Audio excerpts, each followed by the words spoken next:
Chingrighata metro লাইনে জট কাটলো।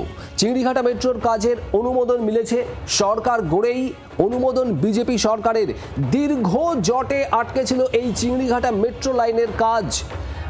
সামান্য অংশের কাজ দীর্ঘদিন ধরে থমকে ছিল। আদালত অবধি গোটা বিষয়টা গড়ালেও কাজ শুরু হয়নি। নতুন সরকার গঠনের পর, বিজেপি ক্ষমতায় আসার পর অবশেষে এই চিংড়িঘাটার মেট্রোর কাজে অনুমোদন বিজেপি সরকারের। শ্রেয়সী গঙ্গোপাধ্যায় আমাদের প্রতিনিধি রয়েছেন আমাদের সঙ্গে। শ্রেয়সী, কি জানা যাচ্ছে?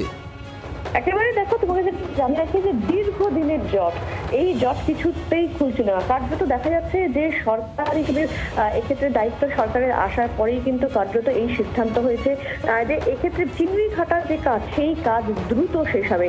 আমরা জানি যে এক্ষেত্রে এই মুহূর্তে যে গড়িয়া থেকে যে মেট্রোর লাইনটা, সেই মেট্রোর লাইনটা এক্ষেত্রে মেট্রোপলিটন অব্দি এসে শেষ হয়ে গিয়েছে। আবার অন্যদিকে চিংড়িঘাটা ক্রস করে নিক্কো পার্কে কিছুটা আগে থেকে লাইনটা হয়ে গিয়েছে, কিন্তু মাঝখানের যে অংশ, সেই অংশে কিছুতেই যুক্ত হচ্ছিল না।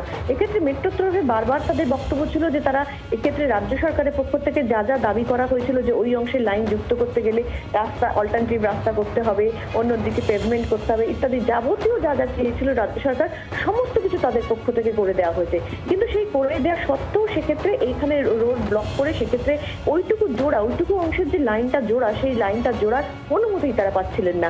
গোটা বিষয়টা কোর্ট অব্দি যায়, কিন্তু আজ পর্যন্ত দেখা যাচ্ছিল যে সেক্ষেত্রে কোর্টে গেলেও সমস্যার কোনো সমাধান হয়নি।